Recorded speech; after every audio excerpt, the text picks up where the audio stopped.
Thailand के एक गांव में एक ताजर आया और उसने ऐलान करवाया कि वो गांव वालों से एक बंदर 50 रुपए में खरीदेगा। इस गांव के इर्द गिर्द बहुत ज्यादा बंदर थे। गांव वाले बहुत खुश हुए। उन्होंने बंदर पकड़ना शुरू किए। इस आदमी ने 800 बंदर 50 रुपए के हिसाब से खरीद लिए। अब गांव में बंदरों की तादाद काफी कम हो चुकी थी। उस वक्त ताजर ने ऐलान किया कि अब वो बंदर 75 रुपए में खरीदेगा। इससे एक दफा फिर उन्होंने पूरी कुव्वत से बंदर पकड़ना शुरू किए। चंद दिन बाद बंदर एक दो ही नजर आने लगे। उसके पास 900 बंदर जमा हो चुके थे।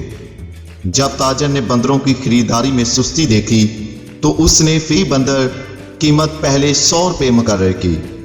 अब काफी दिनों से कोई भी बंदर लेकर नहीं आया क्योंकि करीब के सारे बंदर खत्म हो चुके थे। उसके बाद वो ताजर काम के सिलसिले में किसी दूसरे मुल्क चला गया और उसका शागिर्द काम संभालने लगा।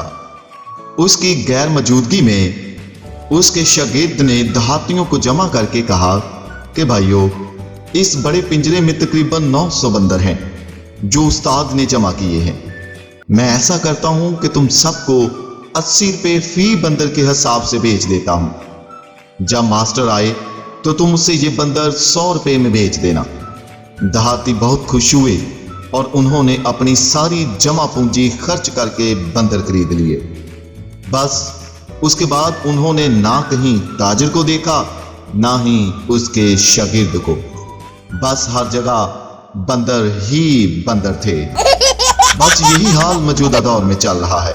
शातिर दिमाग वाले दूसरों का इस्तेमाल करके चक्कर देकर गायब हो जाते हैं।